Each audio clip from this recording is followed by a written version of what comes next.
Eh bien, d'abord, bonjour Monsieur Peterson.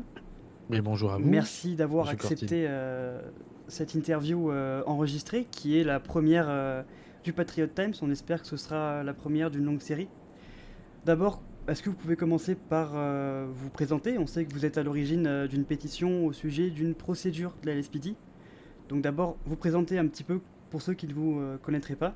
Et puis, est-ce que vous pouvez un peu résumer la situation et nous expliquer pourquoi vous avez pris la décision de vous lancer dans ce combat? Alors, je vous remercie, Monsieur Cortil. Naturellement que je vais me présenter. Voilà, oui, William Peterson, actuellement avocat au cabinet Slaughter. J'ai été procureur d'État, procureur de district, pardon, il y a de cela quelques mois. J'ai été également copatron d'un établissement dans le nord de notre État. J'ai été au SSMC, au Sandy Shore Medical Center, dans le domaine médical aussi, il y a de cela fort longtemps, déjà 1 an. Et oui, effectivement, maintenant, je suis en tant qu'avocat. Pour résumer la situation et pourquoi finalement j'ai été motivé de faire cela, tout simplement, hein, je suis arrivé un soir en comparution immédiate au poste de police, donc on nous avait appelés. On avait besoin Ils avaient besoin d'avocats. Donc nous arrivons sur place avec, maître Ivanova, qui est la PDG, du cabinet Slaughter et je vois là mon client me noter. Naturellement, je demande aux agents de police de bien vouloir lui enlever ses entraves, ce qu'ils me refusent catégoriquement. Ils me disent: «Non, c'est une nouvelle mesure». Je suis un peu resté abasourdi, par ce genre de ce par la réaction dont ils ont eu. Il est vrai que pour le commun des mortels, on passerait au-dessus. Pour des juristes, des avocats ou même des magistrats, c'est assez interpellant de voir une personne qui ne représente pas de danger, qui ne n'est pas susceptible de s'enfuir, bah, finalement, reste entravée. Car oui, effectivement, le principe de la coercition, donc de l'usage de la force, puisque le menottage, c'est un usage de la force, il repose sur 2 principes. Si une personne est susceptible de prendre la fuite ou d'être dangereuse pour elle-même ou pour autrui. Quand vous êtes dans une salle d'interrogatoire fermée à clé, que vous avez été fouillé par les forces de police et que vous n'avez aucun objet contendant, je ne vois pas à quel moment où vous pouvez être dangereux. Sauf si effectivement la personne devait agresser le magistrat ou un policier, qu'il soit menotté, cela est naturel. Mais dans le cas contraire, je ne vois pas la nécessité. Alors de ce qu'on nous a dit, hein, ce serait pour éviter de prendre les téléphones et radios, à chaque fois de nos concitoyens, parce que ce serait embêtant pour leur rendre. Je pense, très clairement que certaines personnes ont un poil dans la main assez grand, et assez large, je dirais. Une fainéantise, accablante. D'où le fait qu'ils n'ont pas forcément envie de se prendre la tête et qu'ils ont trouvé cette mesure, des plus ridicules d'ailleurs. Car, je vous en avais parlé un peu plus, monsieur Cortil. Cette mesure qui a été, émis par monsieur James Harper, le commandant de la police, de Los Santos, de la ville de Los Santos, et approuvée par, monsieur Adam Ward, puisque monsieur Ward a dit, texto que cette mesure était en cours de discussion, mais qu'elle devait être qu'elle devait être appliquée. Alors comment voulez-vous qu'une mesure soit appliquée si elle est en cours de discussion et qu'elle n'a pas été validée? C'est comme si vous appliquiez une loi qui n'a même pas été discutée et votée, ça n'a aucun sens. C'est bien ça le problème. Il y a bien d'incohérences comme ça, heu, qui ont fait tilt. Et donc un soir, comme ça, j'ai lancé l'idée, j'ai fait, heu, aux membres du cabinet, présents ce soir-là: «Nous allons écrire une pétition à l'intention de monsieur le juge fédéral Adam Ward, pour qu'il puisse prendre conscience de ce qui est en train de se passer, et que ce genre de manière, ce genre de méthode ne peuvent pas être acceptées dans un pays de droit comme le nôtre et qu'il, se raisonne et qu'il essaye de trouver, un autre compromis avec le commandant de la police puisqu'il est, monsieur Ward est la plus haute instance, juridique et la plus haute personne juridique. C'est le juge fédéral ici au sein de cet État il est une grande figure. Si cette grande figure devait accéder finalement à ce genre de manigance et ce genre de méthode, autant vous dire que la liberté de nos citoyens, déjà qu'elle se réduit au fur et à mesure, dans les années, bah, là, elle serait réduite à moins que rien. Voilà. Justement, donc dans le document que vous m'avez envoyé, vous faites référence à tous les articles de loi qui sont violés par cette mesure. Donc vous faites référence d'abord à des amendements 5, 8 et 9 de la Constitution américaine, mais également à la Déclaration universelle des droits de l'homme et au pacte international relatif aux droits civils et politiques. Donc plein de lois et de règlements qui seraient violés par cette solution qu'a pris la LSPD. Euh, Effectivement, la LSPD, a pris, de ce que j'ai compris, de son plein chef. Ce ne sont malheureusement pas les agents de police, hein, ils ne font que leur travail, ils obéissent aux ordres de leur hiérarchie, mais c'est le commandant de la police et l'état-major qui ont dû prendre cette décision, heu, qui n'est pas cohérente. Voyez-vous, ce sont des hommes de terrain et ce ne sont pas, comme on pourrait les qualifier vulgairement, des bureaucrates ou des juristes. Forcément, ils ont une connaissance du droit qui est propre à leur niveau, puisqu'ils interpellent des individus, ils les remettent j'allais dire aux autorités compétentes, à l'administration compétente qui est la justice. Bon, ce ne sont pas des juristes, ce ne sont pas des magistrats qualifiés dans le droit. Effectivement, ils ne peuvent pas savoir qu'ils enfreignent plusieurs mesures. Bon, après, je me dis que si monsieur James Harper, qui est commandant de la police, qui a été également ancien gouverneur de cet État, est à ce poste aujourd'hui, c'est qu'il a un minimum de jugeote. Mais force est de constater que la lumière n'est peut-être pas allumée à tous les étages, puisque quand vous enfreignez plusieurs articles de la Constitution, que vous enfreignez plusieurs articles de la Déclaration universelle des droits de l'homme que notre pays, les États-Unis, a ratifié à l'ONU, et le pacte, le pacte international relatif aux droits civils et politiques, cela fait beaucoup, hein. On pourrait donner encore plein d'autres exemples, mais ce sont les exemples les plus flagrants que j'ai pu trouver. Donc, on ne respecte même pas notre propre constitution et on ne respecte même pas les lois internationales et les traités internationaux. Donc, là, on est en train de faire fort quand même. Il faut que les citoyens prennent la mesure de ce qui est en train de se passer et que nous ne pouvons pas laisser faire ce genre de choses. D'où le mouvement de la pétition, afin que Monsieur Ward puisse pouvoir examiner cela et trouver d'autres solutions, d'autres alternatives et qu'il puisse aussi se positionner.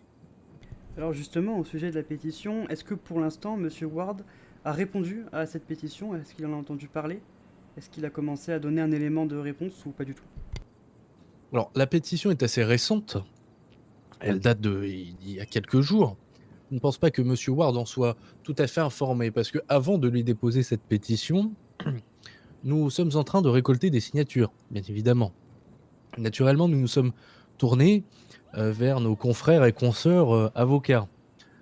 Donc, nous avons vu le cabinet Malone Associates, dont je suis ressorti de réunion avec eux tout à l'heure, et ont entendu et ont compris. Je suis même ressorti d'un entretien avec le vice, le vice-président du barreau de San Andreas. Le barreau des avocats ne se positionnera pas, pardon, là-dessus sur cet avis. En revanche, le cabinet Malone Associates est en cours de réflexion. Prochainement, je vais rencontrer, je l'espère, le cabinet d'avocats Sony Badman afin de discuter de cette pétition et d'avoir sans doute leur soutien. Le cabinet Slaughter a signé en nombre et rendez-vous a été demandé au cabinet du gouverneur afin que nous puissions avoir le soutien du gouvernement, que ce soit du gouverneur, du secrétaire général, du secrétaire à la justice, du secrétaire d'État au service public et à la santé. Ce serait cela une avancée incroyable pour la pétition que d'avoir le soutien de notre gouvernement, et à rappeler que les élections se sont passées il y a peu et que M. Panacloc, devant la télé, a prêté serment sur la Constitution qui aujourd'hui, malheureusement, par le commandant de la police, est bafouée. C'est assez contradictoire, mais bon.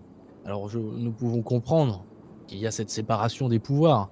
La justice d'un côté, le gouvernement de l'autre et les forces de police de l'autre. Mais si Si cela forme un triangle, c'est qu'il y a forcément des liens et qu'on travaille en étroite collaboration. Si la police n'arrive pas à respecter les propres lois qu'ils sont censés appliquer, ça risque d'être vraiment compliqué pour l'avenir de notre État. À quel moment vous allez avoir ce rendez-vous avec le gouvernement? Si tout se passe bien, on devrait se voir lundi. Lundi en début de semaine, si tout se passe bien. Alors effectivement, ils sont occupés, ils n'ont pas que cette pétition, hein, et que moi à entendre sans doute. Et je comprends, en tout cas, je remercie, je salue le gouvernement actuel de leur réactivité, de leur bienveillance, en tout cas des messages que j'ai reçus. Ils ont été eux-mêmes interpellés et choqués, pour certains, je pense, là-dessus. Alors je ne pourrais pas parler en leur nom, mais je pense qu'effectivement, ils ont été assez surpris que cette mesure ait été mise en place, sans même peut-être en être informés. Monsieur le gouverneur est sans doute au courant de cette mesure qui est en discussion, en tout cas je l'espère, puisque cela montrerait un fort manque de communication entre les forces de l'ordre, la justice et le gouvernement. Donc justement, de la part du gouvernement, vous vous attendez à quel type de réponse? Vous dites que vous pensez que certains sont quand même choqués par la mesure et que certains ne seraient même pas au courant. À quelle mesure de leur part et à quelle réaction de leur part vous vous attendez et surtout qu'est-ce que vous espérez concrètement de leur part? J'espère effectivement que déjà le cabinet du gouverneur et que le gouverneur lui-même prendra conscience de ce qui est en train de se passer, dans un premier temps. Dans un second temps, j'espère qu'il soutiendra effectivement cette mesure, et qu'il aura conscience et que son éthique, ses valeurs qu'il porte, cette déontologie, devrais-je dire, qu'il l'appliquera puisqu'il a prêté serment il y a de cela quelques semaines, sur la Constitution à la télé devant des centaines de milliers de concitoyens de San Andreas. Il serait fâcheux que le gouverneur ne prenne pas part, entre guillemets, «à ce combat», si je devrais le qualifier, à ce combat, sans armes, hein, voyons, hein, ce combat, verbal, devrais-je dire, combat moral, heu, qui puisse prendre part et nous soutenir et pourquoi pas, effectivement, que monsieur le gouverneur puisse entamer un dialogue avec, monsieur Adam Ward et le commandant de la police afin de pouvoir trouver un compromis. Il est vrai que, en tant que procureur, j'ai pu constater à plusieurs reprises lors de comparutions immédiates à l'époque, que certains individus utilisaient des moyens de communication et arrivaient à, mmh, à trouver un téléphone, pour pouvoir communiquer de l'extérieur. Cela s'est déjà vu. Bon, on leur prenait, leur téléphone. Je comprends ce qui est en train de se passer et je comprends effectivement les forces de police. Ça doit être embêtant pour eux que de devoir à chaque fois récupérer, les radios, les téléphones et pouvoir les rendre après. Heu, En revanche, cette mesure est aussi radicale, ne peut pas se faire. C'est-à-dire que personne la personne qui est interpellée ne peut pas s'entretenir librement avec son avocat. Comment voulez-vous que son esprit parle si ses mains sont liées? Vous me direz cela n'a aucun sens finalement puisque ce sont 2 choses dissociées. Mais si vous voulez qu'un être humain s'exprime, il faut qu'il ait un minimum de liberté. Et quand vous êtes arrêté, que vos droits Miranda sont lus, vous êtes privé de vos libertés, ce qui vous reste un minimum, c'est votre dignité. Alors être menotté en présence de votre avocat, ou voire même du juge, bon, c'est un peu un manque de dignité, là-dessus. Moi, ce qui me fait un peu peur, hein, ce qui me choque aussi, c'est qu'on me dit, «Oui, mais vous savez, on leur donne à manger et à boire. On les démenote et on leur donne à manger et à boire». Oh! Nous devrions donc nous incliner et leur dire: «Merci monseigneur de les démenoter, de leur donner à manger et à boire». Il me semble que c'est normal, c'est très bien. Mais si vous pourriez juste les démenoter afin qu'ils puissent comparaître librement, en tout cas les mains, sans avoir les mains liées, ce serait mieux. Alors je ne rejette pas, et je l'affirme ici, je ne rejette pas la faute sur les services de police, en tout cas sur les agents qui ne font obéir qu'à un ordre immoral et illégal, malheureusement. Ils sont en droit de s'opposer pour certains et je peux vous dire que certains agents de police le font et s'opposent en interne, là-dessus. Je suis ressorti de CI, donc de comparution immédiate il y a de cela 2 heures et les agents de police que j'ai eus ont été plus que compréhensifs et quand je leur ai demandé de démenotter mon client, ils l'ont fait. Et ils l'ont fait et je les ai remerciés et ils se sont tournés vers moi et ils nous ont dit que c'est un agent m'a dit qu'effectivement c'était tout à fait naturel et qu'il comprenait. Donc tous les agents de police ne sont pas comme ça, tous les agents de police n'obéissent pas aveuglément aux ordres, qui sont donnés. Heureusement qu'il y en a encore qui réfléchissent. Justement, vous faites référence à des agents de police qui vous soutiennent et qui comprennent votre combat. Est-ce que vous pensez que cette pétition et ce combat-là va avoir le soutien populaire? Est-ce que vous pensez que la population de San Andreas soutiendra votre combat? Et si jamais, après cette interview ou après avoir lu l'article ou la pétition, si jamais des citoyens veulent signer cette pétition, comment peuvent-ils la retrouver et comment peuvent-ils la signer? Alors effectivement, et vous, Monsieur Cortil, j'espère que les gens prendront conscience de ce qui se passe. Et ça, je l'ai répété depuis le début de cette interview. De prendre conscience de ce qui se passe, c'est déjà un début. De comprendre ce qui est en train de se passer. En deuxième partie, de réfléchir à comment on va pouvoir trouver des solutions. Et en troisième partie, attaquer le problème et résoudre le problème par les solutions qu'on a vues précédemment.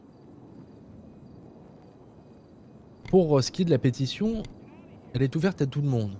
Tout citoyen qui se sent engagé, responsable et qui se sent concerné par cette pétition est libre de la signer. Pour la signer, il suffit de venir au cabinet Slaughter afin de pouvoir la signer. Quand le cabinet Slaughter est ouvert, les personnes se présentent à l'accueil et je me ferai un plaisir de les recevoir personnellement afin de pouvoir discuter, échanger et recueillir leur signature s'ils le veulent. Ce n'est pas une obligation, bien évidemment. Chacun est libre de faire ce qu'il a envie et de signer en son âme et conscience. Après, vous savez, Monsieur Cortil, un avocat n'est pas là que pour aller au tribunal, n'est pas là que pour défendre un client au tribunal, un citoyen au tribunal, ni même pour l'assister dans ses procédures, et n'est pas tout le temps au bureau en train de faire des papiers. Vous savez, Monsieur Cortil, il y a aussi des avocats comme le cabinet Slaughter qui sont engagés à 100% pour les droits des citoyens, et d'où le fait, et ça en est une preuve, de cette pétition et de cet engagement. Je ne me sentirais pas concerné par les droits des citoyens et par mes propres droits finalement, puisque si demain je suis arrêté, je serai traité comme les autres, ce qui en soi est normal, mais pas dans ces conditions. Heu, Si je me sentirais pas concerné, je serais pas là à perdre mon temps. Et vous? Mais je Parce suis... qu'effectivement, ça me prend énormément de mon temps, ça prend énormément de temps à mes collègues puisque je les sollicite beaucoup, heu et si honnêtement je vais parler vulgairement, on n'en avait rien à faire, on ne serait pas là à mener ce combat. Justement, dans votre réponse, vous dites qu'un avocat n'a pas sa place qu'au tribunal ou derrière un bureau, mais il est aussi engagé pour le droit des citoyens. J'allais vous poser justement une question. Est-ce qu'à l'avenir, quand cette pétition-là sera terminée, en espérant qu'elle sera validée et que vous gagnerez ce combat, est-ce que vous comptez à l'avenir peut-être éventuellement faire signer d'autres pétitions pour défendre d'autres sujets? Et si oui, à quoi vous pensez maintenant? Alors, je n'ai pas d'idée en tête de ce qui va se passer. Je ne suis pas Madame Irma et je ne vois pas dans l'avenir, mais vous pouvez, compter sur moi que si, nos forces de l'ordre ou que la justice ne devait pas respecter ces principes mêmes de l'essence de la justice qui est l'équité, l'égalité, heu, je peux vous garantir qu'ils me trouveront sur leur chemin et ça risque de leur déplaire. Voilà. Après, signer d'autres pétitions sans doute, hein. Il y aura peut-être d'autres combats. Il y a toujours un combat à mener. Un combat plus ou moins juste en fonction de qui est, à la tête des commandes et comment on voit les choses. Il y aura des personnes, Monsieur Cortil, qui ne seront pas d'accord avec cette pétition, qui la trouveront futile et tout à fait enfantin, et pour eux, cela n'aura aucun sens et que finalement être menotté, bon, bah, ce n'est pas si pire que ça quand on est en comparution immédiate. Avant, tout se passait très bien.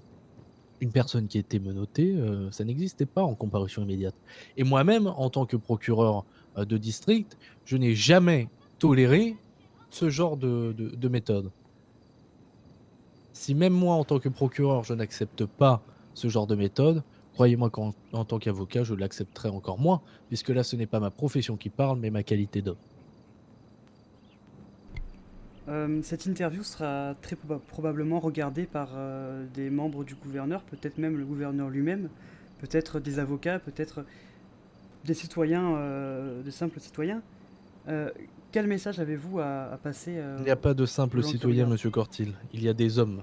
Ce n'est pas pareil. Non, vous avez compris Des ce que je êtres voulais dire, humains. il n'y avait aucune envie de blesser qui que ce soit. Mais quand je. Oui, c'est-à-dire que Ce que tout le j'aimerais monde. leur dire, Oui, toute la palette des citoyens qui regardent cette interview, peu importe leur métier, peu importe leur classe sociale. Pour résumer plus simplement la question, quel message avez-vous à passer aux citoyens de l'État de San Andreas? j'aurais plusieurs messages. À destination des citoyens, croyez en vous. Et peu importe ce que vous ferez, faites-le jusqu'au bout, puisque votre combat vaut le coup. Et même si on vous dit que vous avez tort, persistez et vous réussirez. C'est comme ça que je vois les choses. Si je me bats pour aujourd'hui, si le cabinet Slaughter se bat pour aujourd'hui, si les cabinets d'avocats qui sont associés à cette pétition se battent aujourd'hui pour eux, c'est qu'on croit fermement à nos convictions, fermement à nos valeurs. Et donc, si on applique cette politique dans notre vie quotidienne, on est capable d'arriver à beaucoup de choses. Pour ce qui est de Monsieur Ward, si Monsieur le juge fédéral regarde, je vous appelle, Monsieur Ward, à prendre conscience de ce qui se passe et à pouvoir vous positionner en tant que juge fédéral de l'État de San Andreas et non en tant qu'homme simple qui n'a aucun pouvoir. Non, vous êtes juge fédéral de cet État, vous avez grand pouvoir, libre à vous de pouvoir l'exposer de la bonne des manières, de la meilleure pardon des manières, et d'utiliser votre pouvoir de juge fédéral au mieux. Pour ce qui est de Monsieur le gouverneur et du gouvernement tout entier, je les remercie de leur réactivité encore une fois, et j'espère qu'ils pourront entamer des discussions avec Monsieur Ward et Monsieur Harper. Pour ce qui est de Monsieur Harper, devrais-je vraiment m'exprimer à son sujet si ce n'est une cause perdue, puisque Monsieur Harper n'a pas souvent tendance, ne se remet pas souvent en question. Quand il est bloqué sur quelque chose, il y reste. Autant vous dire que quand il a la tête dans le mur, il reste la tête dans le mur. Euh, à quoi bon servirais-je de parler de lui? Pas grand-chose. Si, peut-être que Monsieur Harper, avec un peu de chance, et là je parle vraiment de chance, vous reconsidérerez vos propos et vos méthodes, qui ne sont pas acceptables dans notre État, et j'espère que les citoyens n'oublieront pas. Eh bien, monsieur Peterson, enfin maître Peterson, je vous remercie d'avoir pris le temps d'éclairer aussi bien la situation. Comme ça, toutes les personnes pourront prendre le temps de comprendre et de répondre à cette question. Vont-ils, oui ou non, signer la pétition? Merci d'avoir pris le temps pour le Patriot Times, en Je vous vous remercie, souhaitant Monsieur Cortil. une bonne soirée. Merci bien.